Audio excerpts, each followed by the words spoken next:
We've watched 3 movies so far. 4 if you count the pilot. I feel like the title of this movie would be the worst nickname for a penis. So we're guessing The Predator. I think Commando, Predator 2 and Commando Swamp are Thing, much better nicknames for a penis than Swamp and Thing. Rats. Deadly Eyes. Deadly Eyes. I guess the fact that it's plural makes it a little unappealing. Deadly Eyes. Deadly Eyes. Producer John from behind the glass he's gesturing to us that it could be the balls. Oh my God. Deadly Swamp Eyes. Thing Swamp is Thing definitely the worst name for is a penis. Bad nickname. It's going to be funky. It's going to be smelly. It's going to be like just like dirty. This, just you can't like get this it clean. fucking episode. Yeah. Oh, it's going to be a messy God. episode. Welcome to Bad Movies and Beer. I'm Cooper. And I'm Nolan. This is a podcast where we watch bad movies and share with you some of our thoughts and feelings while we drink some delicious craft beer. We've already been drinking excessively. We're on a road trip right now. We are recording this episode from Montreal, Quebec, Canada, far from our usual stomping grounds. And it's about 4:30 in the AM. We were at a bar and drinking excessively, and now we are going to record what I am assuming will be just our worst episode in terms of coherence and, please start talking now. We hope that you stick with us throughout this. We think it still will be a fun time. We had a fun time, maybe, kind of watching Swamp Thing, and we'll get to that in a second. And we had a fun time last week when we watched Predator 2. Yeah, so if you haven't heard our Predator 2 episode, please feel free to go back and watch. A lot of positive feedback. I think it was better than our first episode of Commando. I think Predator 2 was not like the movie. The movie was terrible, but I think that compared to first episode 1, it was... It was a good podcast. Yeah, man. We definitely had some pretty nice, genuine reactions, and you could tell listening to that episode that we were getting increasingly intoxicated as it went on, and that led to some hopefully funny moments for you and for us, for sure. I hope so, too. If you enjoyed it, if you are tuning in for the first time and you enjoy this one, follow us on Twitter at the BMB Podcast. Like, share, subscribe, tell a friend. Give us a rating wherever you get your podcast from. And we're going to talk about Swamp Thing today. 1982, directed by Wes Craven. Yeah, this was surprising. When we started watching this, I was like, whoa, Wes Craven. Nightmare on Elm Street? I was like, he's famous for having incredibly scary and well-known movies. I mean, he is a kind of considered a master of horror. I don't know if you would consider... Is this movie a horror movie? Is Swamp Thing a horror movie? No. Sci-fi? No. What the fuck is it then? Bad. It doesn't really fit in a genre. It plays like a really it's a sci-fi really movie. Bad horror movie. I mean, I feel like it's more I guess there's a lot of horror sound effects and music. Okay, hold on. In here, you know what? Maybe we begin the movie with they give us some words on the screen, a little crawl here, not really a crawl, but like some words. And this actually kind of leans kind of horror. I'm going to read this to you now. Not long ago, in the unexplored reaches of an unmapped swamp, the creative genius of one man collided with another's evil dream, and a monster was born. Too powerful to be destroyed, too intelligent to be captured. This being still pursues its savage dream. The best part about that whole thing is it's pursuing its savage dream, and we never, ever find out what that is. Whatever his dream is, I don't think it's savage. The Swamp Thing is very kind and like not at all monsterly. I mean, he looks like a monster, but he's like, taking care of nature, saving the people that he loves. It's really more of a romance movie. I think we fucked up at the start. We are watching our first romance movie of the podcast. There is, the music in this really does make it sound romantic, and there is maybe a sex scene, but we will get to that. Before we get into it, we got some beers here. Oh, listen to that beer. Oh, that was good Foley work. That's the can, not the beer. You know that's not the beer that makes that noise, right? Well, the splashing sound was the beer hitting. Tell them what we're drinking, man. So we're drinking a beer. It's called Wild Bog. It's a cranberry sour. A bog is like a swamp. Yeah, so this is every time you listen to our podcast, if this is your first time. Producer John's already done with this. There was a very big eye roll there. Producer John's going to go to bed. We try to connect our beer to a theme from the movie, and we chose Wild Bog as our swamp thing because obviously bogs and swamps. Ottawa, Ontario, Canada. Yeah, it's brewed at Whitewater Brewing Company, just outside of the Ottawa area, Ottawa Valley, Ontario. And so we're gonna be talking about it as we go through the story, just letting you know if we enjoy it or not. And I just spilled most of my beer on my lap. We are off and rolling. This is gonna be. Once again, we'll edit some. Can we get some napkins, producer John? The movie begins after these words with a helicopter, which is transporting from Washington, which Washington is mentioned constantly. These guys are from Washington. It's the government research, something. Alice Cable, played by the very talented Adrienne Barbeau. We also see, as she's being transported in, some soldier-type mercenaries dressed in camouflage kind of slinking through the swamp. They are clearly not there to do anything good. The helicopter just lands in the swamp, which I guess you can just do. Helicopters. It wasn't like a sea helicopter. It didn't have those pontoon things. It's a regular ass helicopter. I don't think that sea helicopters exist. But yeah, I was a little surprised that the helicopter pilot knew that he could drop it down and not sink the helicopter. It was pretty funny. She immediately encounters some old school misogyny as she's getting off the helicopter. Someone else is getting on the helicopter, and he is very incredulous. They send a woman down here, just like immediately shits on the notion that she as a female can do anything. However, we find out that she is very talented actually very soon. There's another scientist, I guess. He has like a name tag, which would indicate that he is in some way associated with the government project. He's also kind of slinking through the swamps with a gun. The mercenary types find him, capture him, and then the lead mercenary guy pulls a snake out of his pants and goads the snake into biting this scientist like in the face. What on earth? It is a legitimate venomous snake, which I have to be honest with you, if I was in charge of transporting a venomous snake to be used as a weapon, I don't think I would put it that close to my dick and balls. No, that's fair.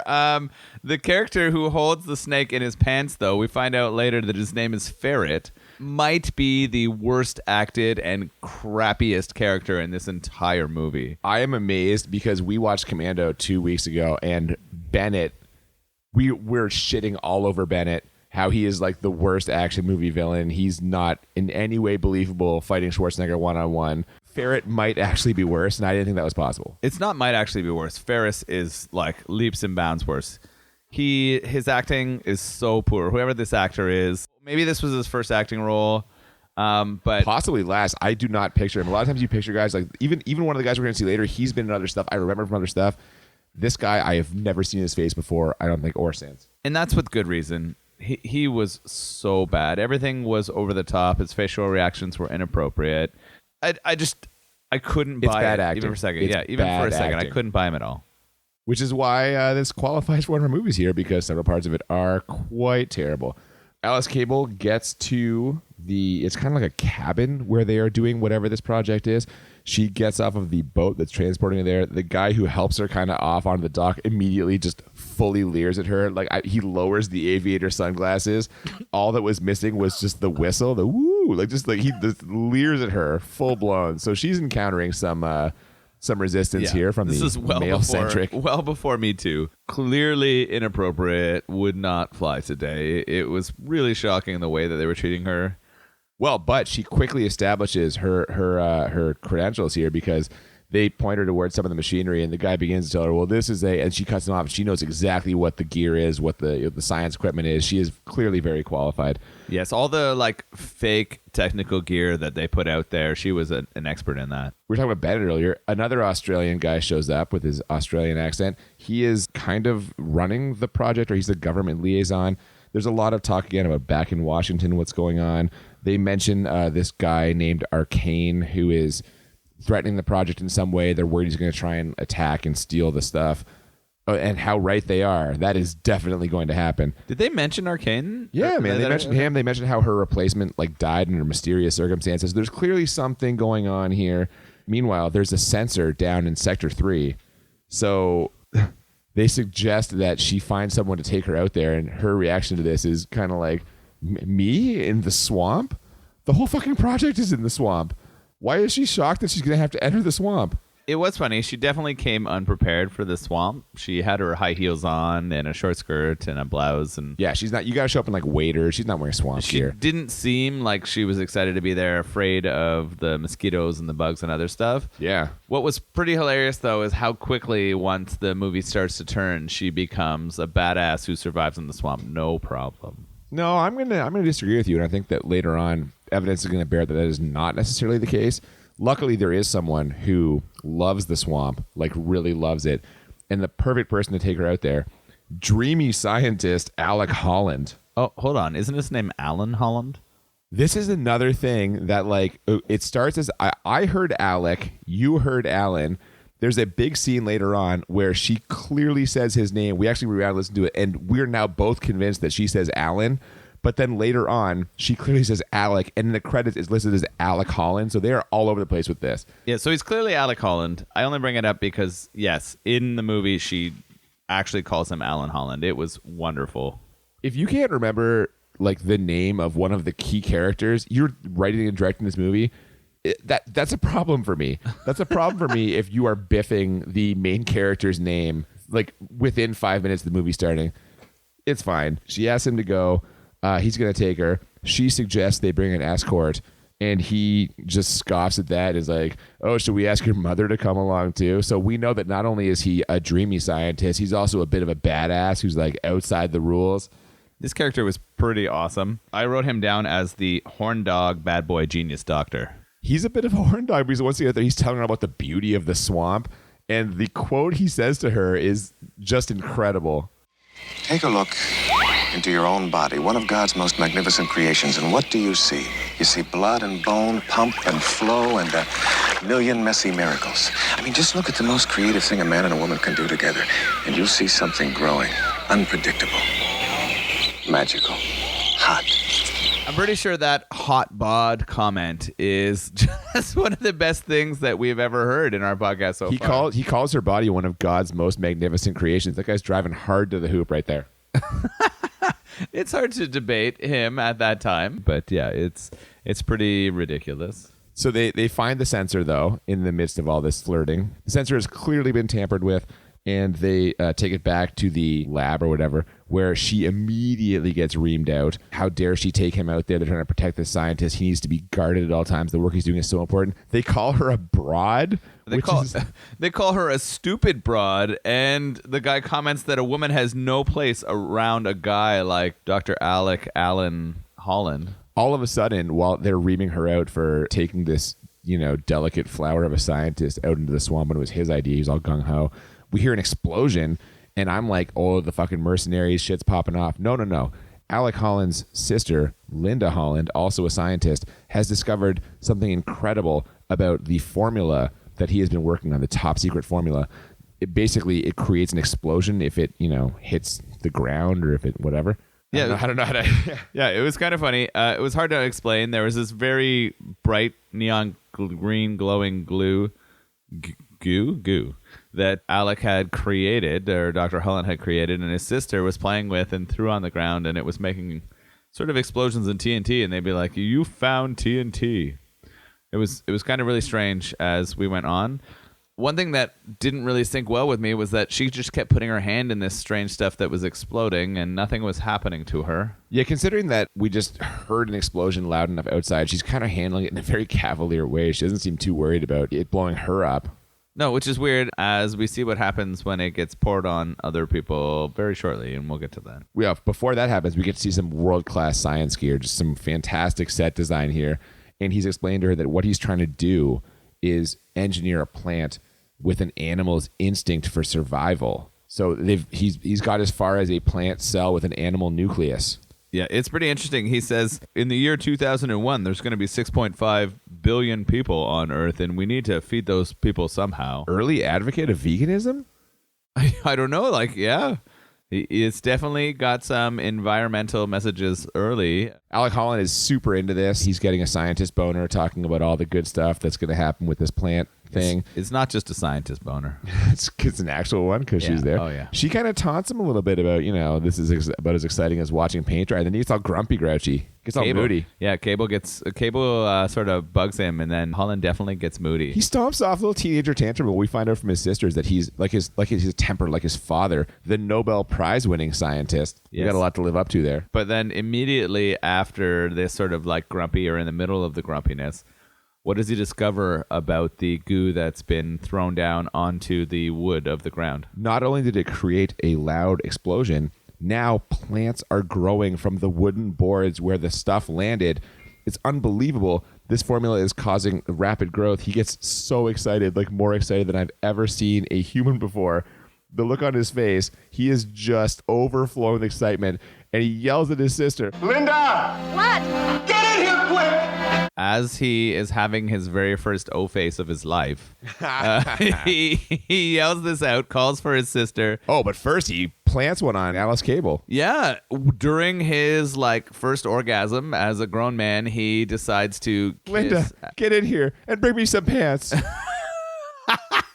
My underwear. My pants are full of semen. Oh no. He kisses Linda Cable. And this comes Twice. He goes back for seconds. Well, it comes out of nowhere. He plants a very large kiss on her, and then she reciprocates in the second kiss. And you're like, She's known this guy for 5 minutes. yeah, like you took me on one tour of a fucking dirty swamp, and now we're making out hard in front of your new wood. But on that tour, you just created new wood, and now we're goddamn kissing. Definitely did. But on that tour of the swamp, he convinced her of the beauty of the swamp, that her body is one of God's most magnificent creations. I mean, he's a smooth talker and super into what he's doing. I think that's very appealing.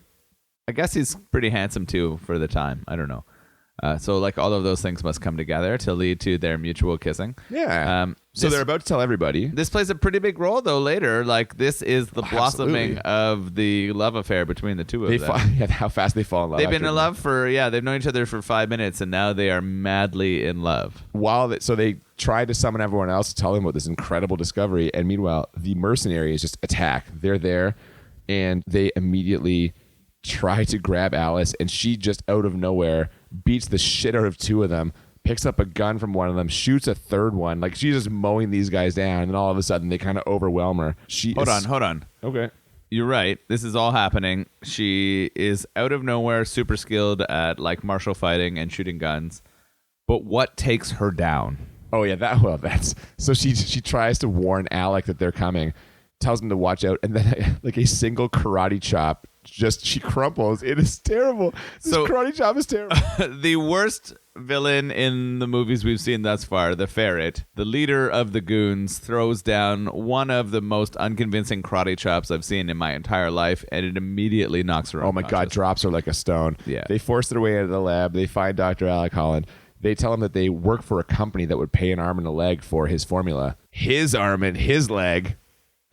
That's their threat. Yeah. And then Ritter, the Australian supervisor we met earlier, he shows up. Turns out he's in on it. Not only that, he's not Ritter. He peels his fucking face off. Yeah, this was ridiculous. I was like, is this the first time in a movie like this where someone peels off their face and becomes? I was like, this reminds me so much. He does the Tom Cruise Mission Impossible. Is that what you're gonna say? Yeah, exactly. It just feels like Mission Impossible. It feels like fucking Face Off the movie itself. I was like, whoa. And when he reveals his face, he's a goddamn Bond villain. Wait a second. Face Off, they were not wearing masks. Face Off, they had surgery to surgically swap their Okay, faces. that's fair. Which, footnote, at some point we were definitely going to watch Face Off because that movie is fucking ridiculous. But for now, we're dealing with this still. When he rips the face off, it's Arcane. Arcane, the Bond villain. That Arcane guy they were talking about, who, yes, he is a Bond villain. I forget which movie, though. He's a Bond villain in one of the movies. He tries to grab Alec Holland. He wants him to give him the formula. Alec Holland resists, so Arcane and his goons kill Alec's sister. Linda bites the dust. Alec flips out, tries to run away with the formula. One of the goons knocks him down. Of course, the formula, highly explosive. It explodes, and then all of a sudden, all I could think of was NBA Jam. Yeah, after he's on hitting fire. a couple 3 points, He's he on fire. lights up and he can't miss a shot. He is on fire. He is fully on fire. He runs for about 3 miles. He's just running on fire for the longest time. The run is insane because it happens so long, But clearly they did a good job putting a fire suit on some stunt person and lighting them up and having like fireworks and explosions pop off them. I was actually he kind earned of his into this paycheck. moment. That stuntman earned his paycheck. He dives into the swamp, which is smart if you're on fire. And then, I should probably mention, at various points through the movie, we have been getting the Star Wars wipe treatment. So about 5 minutes into the movie, there was just a clear, not even 5 minutes. Oh my God! In between the words at the beginning, it's right. There's a very noticeable like wipe, like horizontal wipe. The wipes just keep on coming in this movie. And right now, as he falls into the swamp, we get what you described as a swamp wipe. Yeah, it's perfect. It's like sort of like the goop running down the screen as it wipes into the next Just one. wipe after wipe in this movie. And I've seen a lot of it. I'd never seen this one before. It was crazy. The swamp wipe comes down. We cut ahead in time to when those mercenaries are going to clean up the burned down lab area. It burned down, obviously, because of the explosion.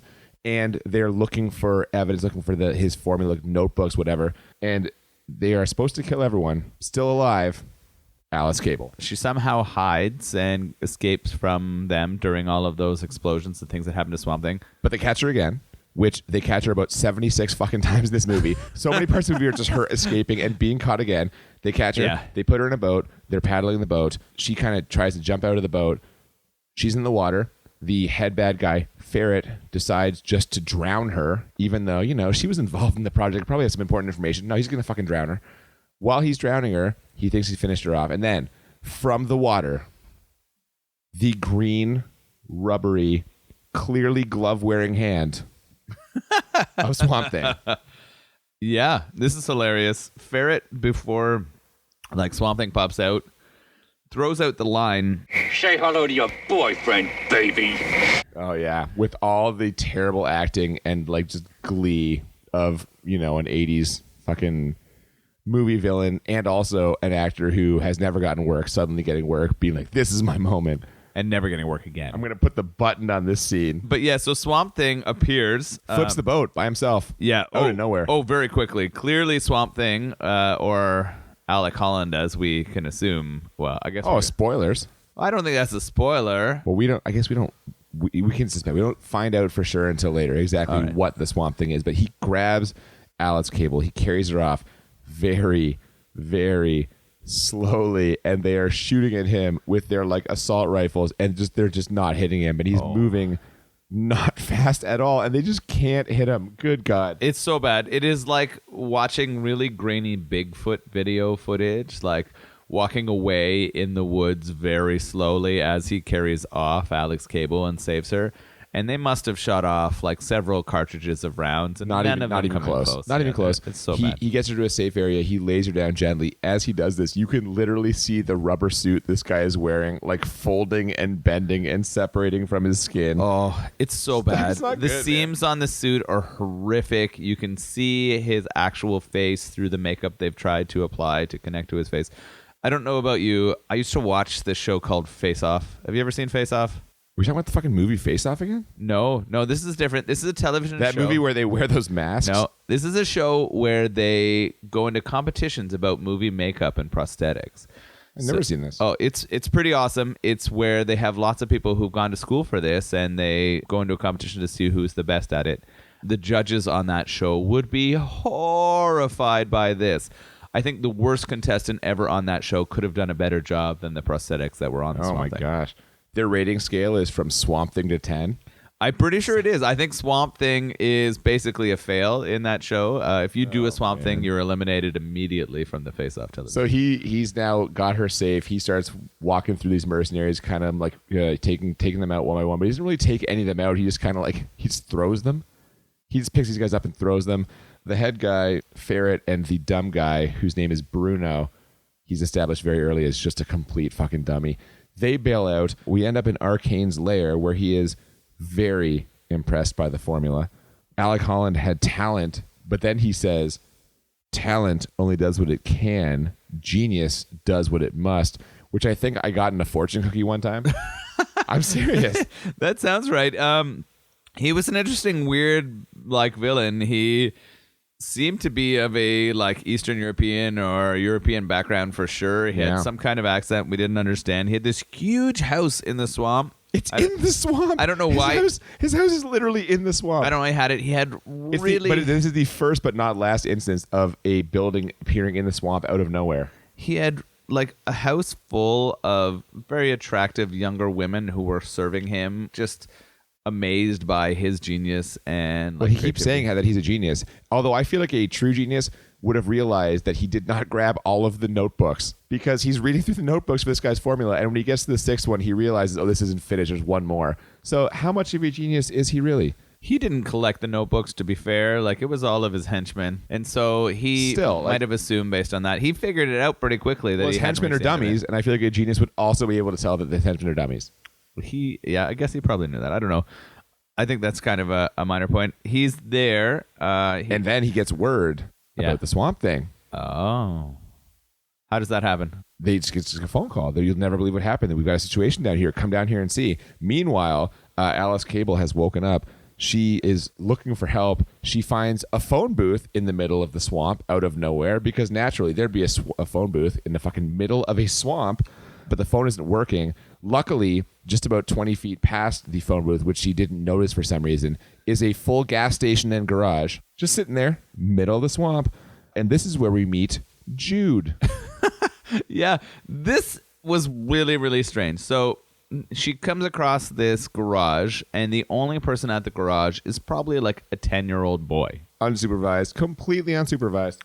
He's sitting there alone, and he kind of has some strange like foreshadowing / humor. Like his role seems to be he's comic relief, which is a very strange change of pace from the rest of the movie, which up until now has been like sci-fi horror, romantic elements, but all treated very seriously. And all of a sudden, here's a kid just firing off one-liners, cracking jokes. It comes out of nowhere, and it is very odd. Yeah, it's weird. They go inside of his thing, and then they have a really big Coke ad. Like, clearly Coca-Cola paid them a lot of money. Product placement, which I didn't even know was a thing in the 80s. It is just all over it. Yeah, it happened. It was really, really strange. But from the... so they're inside of this garage. She's got a phone. She calls for help. She calls Washington. And they put her through to Ritter, but unfortunately, Ritter is arcane. She tells him that she's got the last notebook, which is a huge mistake. And he immediately directs all his henchmen to come grab the notebook and her. She tries to shoot them with an old-timey gun that Jude had in the gas station. Yes. The gun immediately explodes. It just completely backfires. They make a point of telling us, the gun exploded. Oh, this might be my least favorite part about this entire movie. Is repeatedly over and over again while things are happening, the characters are describing what are happening. Yeah, I hate when they do that. This is the part where they show up. She realizes the gun backfires. She runs, and once again we are back to them chasing her. This may be the worst chase scene I have seen ever in my entire life. She runs away from that garage, and a truck full of the mercenaries, including Ferret, is chasing her. Can't catch her. She's running through fields, and the truck can't catch up to her. She runs into a place where there's trees, and the truck crashes into those trees. And then the next scene is immediately her running again, and the truck is free and fine. And then she runs into the swamp and is safe away from the truck. But she won't go in the actual swamp. Not the water. I guess so. And then it cuts back and she falls down in the middle of the road and the truck is about to run her over. It is insanely baffling to sort of understand the decisions made to make this. Whoever choreographed this chase. Luckily the chase ends because the swamp thing shows up and he's ready to save her. They decide to run the swamp thing over. He just stops the Jeep with his bare hands by kind of grabbing the sides of it.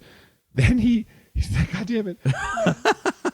This is horrible. What does he do to the Jeep? He rips the roof off the Jeep, and then the roof just it just ascends, it just levitates.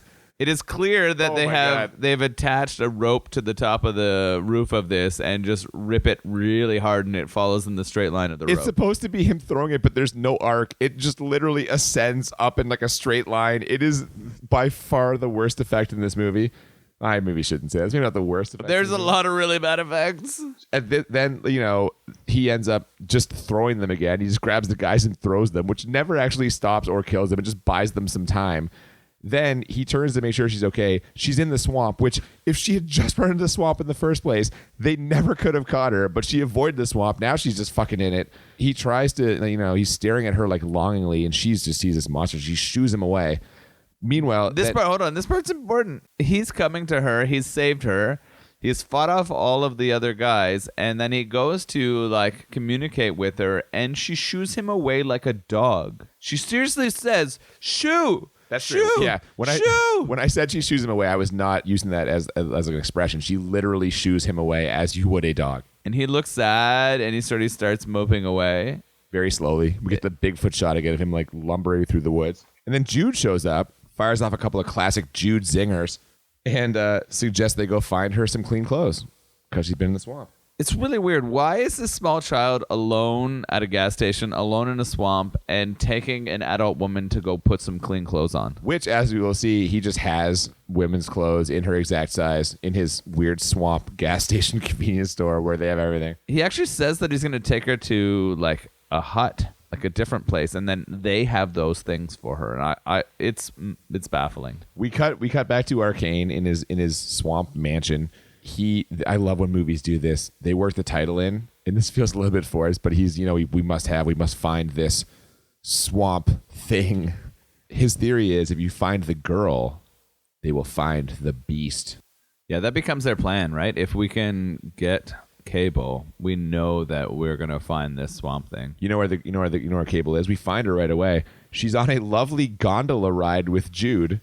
She's sitting on a fucking one of those boats, and he's just like gently paddling her. There's flowers on the boat. It's literally set up like a romantic ride through like fucking Venice, Italy.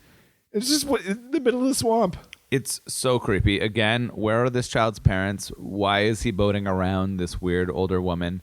Why are they still in the swamp and not going to get the government's help with this entire situation? And this is where we learn, because he says to her, he's like, don't you have someone to call? And that's where we learn that she has no one to call. Because, she's lonely. That's what we find out from this scene. It's the whole point of the scene is letting us know she's lonely. Now, is she lonely enough to fuck the swamp thing? What are you talking about? Maybe she is. We're going to find out in a couple of minutes. Oh, my God. She has no one to call. There's no way that she has sex with a swamp thing. We're going to debate this. It might happen. We get some nice long shot, again, the Bigfoot style long shot of the swamp suit, or the swamp. Do you remember why you said they had so many long shots?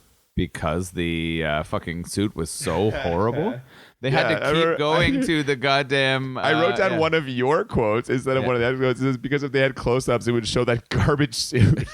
It does look like they have put on garbage bags on the actor, wet them down, and thrown on just a small amount of paper mache. It kind of looks like what the swamp man suit It's looks really like. bad. He goes back to the lab. The burned out lab remains. So does Alice, because she needs to find that last notebook.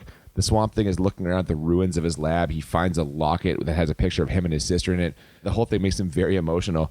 So naturally, this is the perfect time to try to do some experimentation. He starts picking up like test tubes and stuff and trying to go back to his old life as a scientist.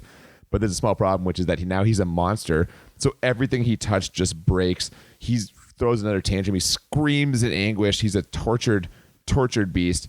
Meanwhile, Alice Cable gets there, gets the notebook, runs. Swamp Thing just stares longingly at a plant. It was like, I don't know, it was a really like, it's supposed to be a meaningful shot of him just like touching some flowers. I don't know what the fuck trying to communicate here at all. After he smashed his 5 seconds ago he's furious. The nature is is calming him down. Maybe is that what it is? He's found his purpose. The mercenaries show up right away again in a gunboat. They're chasing the Swamp Thing. They've got him cornered. Then all of a sudden they can't see him for some reason, even though he's literally right beside them. We see him like move swamp reeds out of the way, and the dude's legs are right there, but they can't fucking find him. They have no idea where he is. Then he attacks. So this part of throws some guys. He throws some guys again. He just grabs them and throws them. This part of the movie was so good in how bad it was. Like, I might have enjoyed this part of the movie the most out of any part.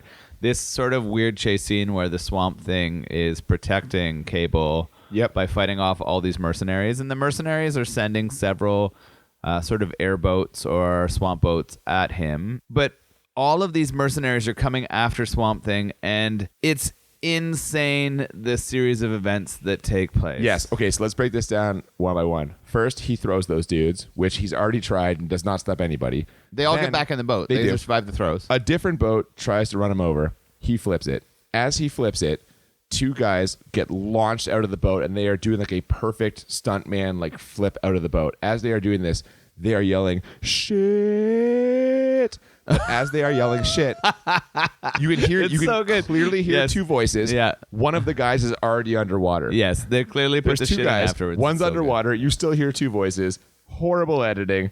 There's other guys circling him. They are throwing grenades from moving boats with a shocking level of accuracy. Normally, these guys can't hit shit. They couldn't shoot him with bullets when he was fucking walking at like 1 mile an hour.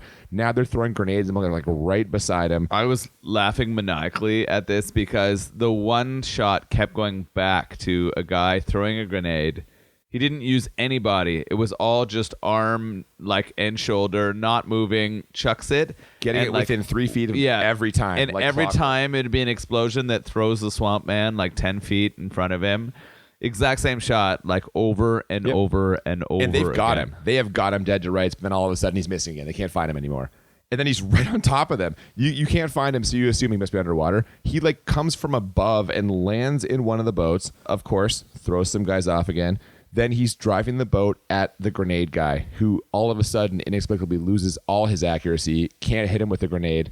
So they jump out of their boat. Swamp Thing jumps out of his boat. The boat is traveling at about like 10 miles an hour. It hits the other boat. And like as this is happening, this took so long that as it's happening, you're like, I hope this explodes. And I was like, that would be amazing. Never thinking it's possible. Like as soon as the boats touch, giant explosion. This is one of the most sort of enjoyable and absurd things about movie making, when for like absolutely no reason they decide to create an explosion from some kind of impactor thing. Well, but then not only do they have the explosion, what happens right after that?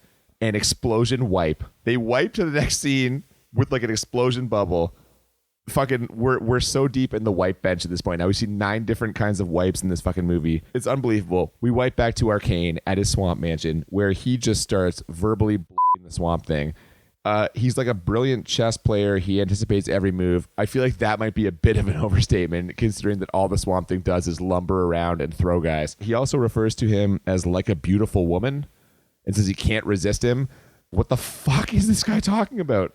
Just so nonsensical. His like horniness for the Swamp Thing. He's so horny for the Swamp Thing. And then the fact that he keeps calling himself a genius and believing he's going to outsmart him and then become the ultimate that is true. race. The only thing he more than the Swamp Thing is himself. He was just so one-dimensional that it was challenging to understand or like or even find any empathy for that guy. For sure. I would agree with that. Meanwhile, Cable's got the notebook. She tries to send Jude off with it, but for some reason he doesn't leave. And then the mercenaries show up and kill him, kind of, and take it. They capture her again for the fucking 78th time in this movie. But then the Swamp Thing shows up. He finds Jude and heals him with his, like, plant powers. Turns out they didn't take the notebook because Jude still has it. So I guess they just murdered a child for no reason. Did they even see him with her? No, I don't think so. This part was like really graphic where you come back and you see a boy floating dead and you're just like, why have we killed our comic relief? Why is this boy like sacrificing his life for this? We thought it was for the notebook. We thought they knew he had the notebook, but then 5 seconds later the mercenary asks Alice Cable where the notebook is. You just killed the guy who had the notebook. You didn't even check to see if he had a notebook? Ferret doesn't care. That guy is just ruthless, right? Is that what we learned? He does he's not too ruthless to kiss Alice Cable, which fucking like everyone else does, so why wouldn't he?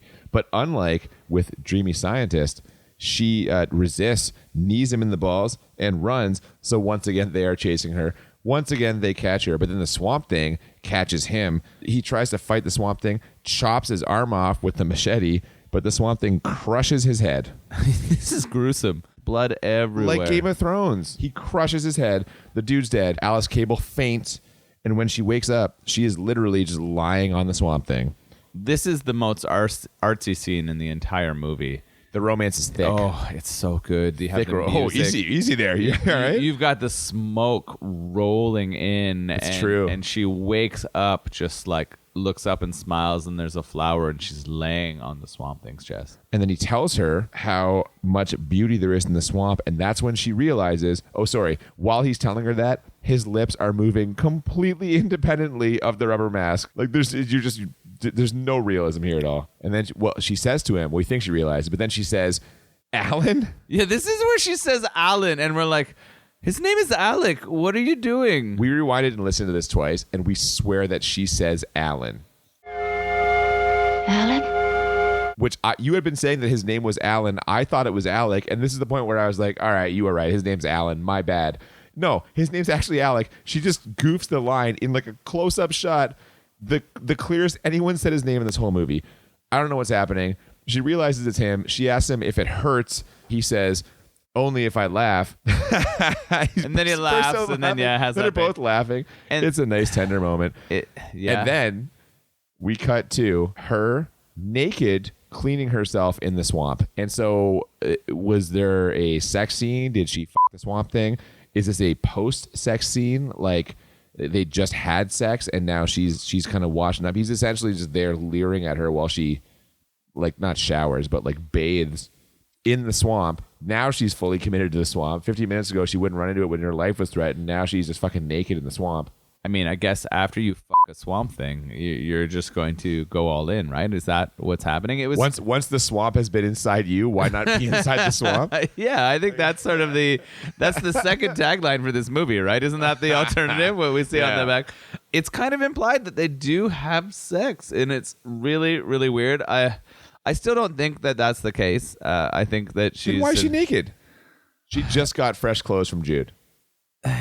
But she'd also gotten grabbed by Ferret and swam through the swamp, and there were other Oh, things she that felt were dirty happening. because Yeah, Ferret yeah. forced himself on her. Yeah, It's a maybe. metaphorical That could bathing. have been, Maybe could have happened too. But I either don't know, it's way, hard. Swamp Thing's watching. He's enjoying the show, and then he throws away the notebook, just throws it into the woods, which seems counterproductive since you know there's a team of evil people trying to get the notebook. Why would you just throw it away where anyone can find it? And guess what? They find the notebook. They also find her again, Alice Cable. They chase her again. They capture her again. For now, it's goddamn 83 fucking times in this movie. Swamp Thing, of course, to the rescue again, but he is taken down by a net. Cheap ass net. I mean, they've just got him, and then they've got the notebook, and then we once again get the swamp wipe. We swamp wipe to a victory party at Arcane's mansion. It's a black tie affair. Alice Cable is there, tied to a chair, but she's in a very nice, elegant dress, so that's something. Elegant. It's like as can be. It is negligee. She's not actually wearing a nice dress. Well, I mean, at least she's wearing a dress. They didn't just tie her there in her fucking swamp clothes. I mean, she's not naked, but she's as close as she can be. It's actually the dress that she wears in the cover of the movie. It is, yeah, that's true. Yeah, which is pretty good. And I like while we're thinking about this, I think the cover is the best thing about this entire movie. It is. It's actually a really nice, and this is the movie poster. The cover for the Blu-ray DVD combo pack is the same as movie poster. It was done in the kind of like traditional style of the like 1950s, 1960s like horror, like sci-fi alien invasion movies. It is actually a really nice poster. Yeah, I agree. I was excited when I saw it. I'm like, this is gonna be great. It's gonna be a wonderful movie. Yeah. And I mean, actually, so up until this point, this movie is bad, but like kind of entertaining at Yeah. points. Like it grips you in a little bit. You're like curious about there's this intrigue. relationship. What's going on? You have some questions. There's some interesting action parts. There's horrible acting and effects, but otherwise you're sort of still going with it and being like, okay, we got something here. Yes, but this is where it goes off the rails completely. They're having this victory party. They do a little toast to Bruno, the dumb mercenary from earlier, because he's the one who found the notebook. He's having his moment, though. They are celebrating him. All the people there are like very happy. Also, who are these fucking people? Who are these like high society people that Arcane is like, I murdered this guy and I stole his notebooks. These are my mercenaries, and here are you having dinner at my fucking swamp mansion. It's so fucking weird. The way I interpreted it was the mercenaries, like all of his people. No, man, there's like dressed random in, like women there, like high class people. But those women are the partners of the mercenaries. Like mercenaries need people too, like need partners too. I don't know, man. They don't explain it. There's no fucking explanation. They do the toast. He drinks the stuff. Turns out that it is not just like wine or champagne. It is the formula because they want to test it on a human.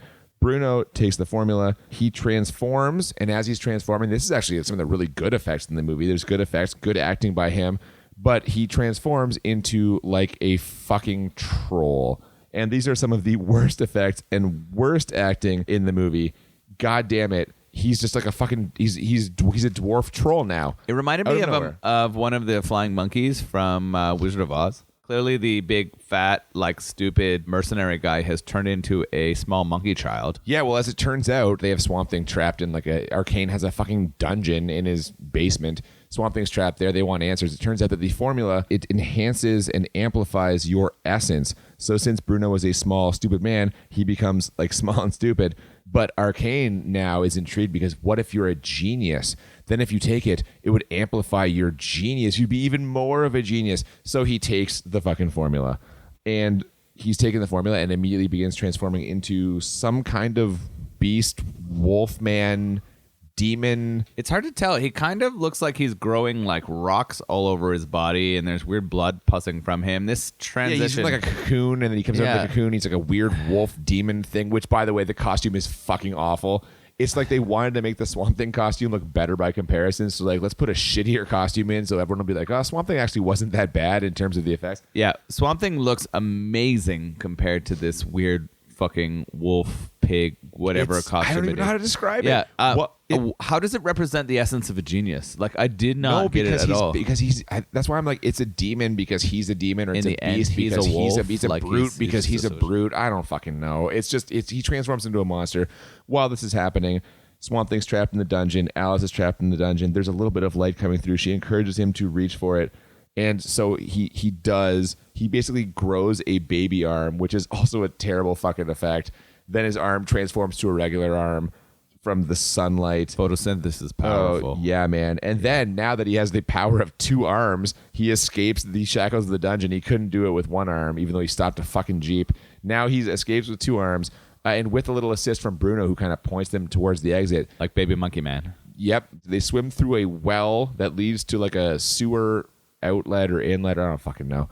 They get out to the swamps. They get out to the swamps. Yeah. But the arcane beast monkey fucking werewolf man follows them. He's got a broadsword. Yeah, this is the part that's ridiculous. The whole thing is ridiculous. But he grabs a like two-handed claymore or broadsword off of his wall and drags it on this chase. And he swims with it through a fucking underground well. This is the point. In my notes, it literally says, this movie has gone off the fucking rails. I don't know what's happening.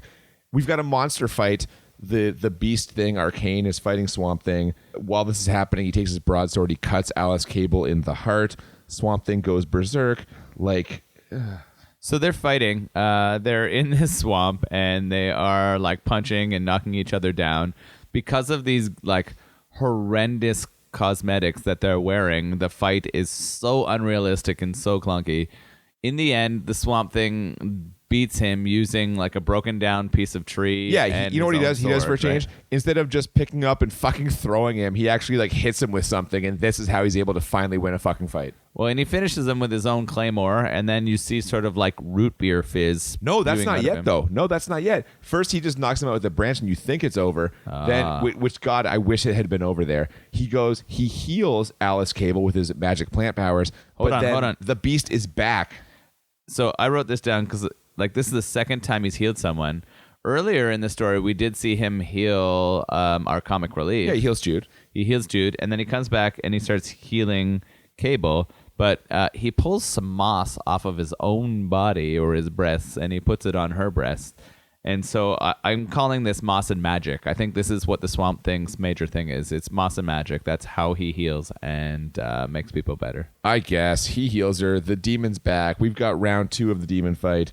This time he kills him, like you said, with the sword, and the dude bleeds. You said it was like root beer. I thought it looked like gravy to me. Yeah, or like pudding. You described it as like chocolate pudding. All of like the really runny chocolate pudding. Yeah, it was like really, really bad. Fuck's sakes. Anyway, the point is, it's finally over after a completely ridiculous stretch of movie. The evil genius who decided to drink the potion and turn into a wolfman monster creature thing is finally gone. Yeah, and Swamp Thing literally says it's over, which, thank God. He has to go. He goes to leave. She, of course, wants to have him not leave. She offers to come with him, but he tells her, no, you have to heal. You have to tell our story, which, based on the last 15 minutes, I'm not sure is true. I don't know if this story needs to be told. That last 15 minutes is fucking rough. All of a sudden, Jude shows up. He's there to get Cable. Swamp Thing kind of lumbers off into the swamp. And I was really hoping we'd get one more wipe for the end credits. We don't. The credits just start rolling. This thing's over. I don't know how we got to where we are based on where we started. I don't know how Wes Craven was ever allowed to direct another movie after this. Holy God, I don't even know. Let's fucking rate this and get out of here. Yeah? God damn. So if you are unfamiliar, the way we do this, we rate the movie on a scale of 1 to 10. We do it 2 times. The first time we rate it is for 1 to 10 for how bad it is. Second time out of 1 to 10 for how enjoyable it is to watch. The ultimate goal, the hope, the dream is to find a movie that is a 10 out of 10 on both scales. And what do we call that? The Crit 20. Yeah. Still pretty Shout bad. out to our D&D friends. So, very quickly, I will give this for how bad this movie is. I can't quite give it a 10 because, again, for parts it was intriguing. There are a couple of acting performances that are okay, but I'm giving this a 9. This movie is fucking bad. It is 9 out of 10 bad. That's my rating. What is yours? Okay, so this is the third or fourth movie we watched, including the pilot, and this is the worst out of the bunch, for sure. The acting is horrible, the costuming is horrible, the music is horrible.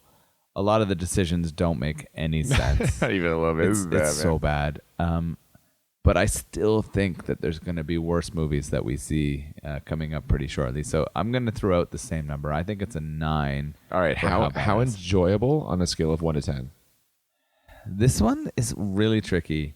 I did find that there were some moments that made me laugh. There were a couple of cool effects. But I would never want to see this again. Oh, no, it's done. Like I retired the Blu-ray. Yeah, no. Like I'm glad you own it and I don't, because I don't want to see this. That's the way this always goes. Yeah, that's the way it's going to be every episode, which is great. But I'm going to say that for enjoyability, it's a 5. I'm going to go a little bit higher, but just a little. I'm going to say 6. There were some funny parts. There were some parts. And even, you know what? Just seeing a movie where I'm like, what the fuck is going on? Like that brings some value to it for me. I'm like, this is at least they're fucking trying shit. It may not make sense, but at least they're out there doing stuff. And I might be like, like I said, how do we get to here from there? That journey, that voyage is, something for me. So I'll give it a 6. Okay, so we had that. So then my end score was a 14 and yours was a 15. Yeah, this is not going in the Hall of Fame for sure. No. Either way, it was an enjoyable ride, or at least it was a fucking ride. I don't know. It's been a ride. Yeah, I don't regret watching it, and I enjoy making the podcast. We also want to sort of mention the beer real quickly. Yeah, of course. Our Wild Bog from Whitewater Brewing Company. I liked it. The cranberry sour was okay. I think I would have enjoyed it more if I had have been in a more sober or less intoxicated state. I would say I didn't get any of these sort of like delicious notes that I think I would have sort of popped out normally. Because your taste buds are drunk? Yeah, your taste buds are too drunk to taste? I think that's where I am right now, and that's funny, man. But I like it. Yeah, check out Whitewater Brewing Company, and I hope you think about the Swamp Thing anytime you're drinking a Wild Bog. There you go. Are we taking beer recommendations? Oh, of course. We will always take them. The problem is beer can be challenging to obtain based on where it is produced and sold. So feel free to recommend beers and connect them to movies that you think we should be watching. Definitely recommend movies. You can send us movie suggestions at thebmbpodcast@gmail.com. But know that it might be a challenge for us to obtain some of the beers that you suggest. We'll give it a shot, though. And again, thank you for listening. Give us a like, share, subscribe, tell people. Give us a rating at the BNB Podcast on Twitter. Yes, we do appreciate. Hope you enjoy, and we will be sending out another episode for you 1 week from now. Yeah. So enjoy and good night. Thanks for tuning in. Keep it swampy. It's swampy. I like that. Science transformed him into a monster. Love changed him even more.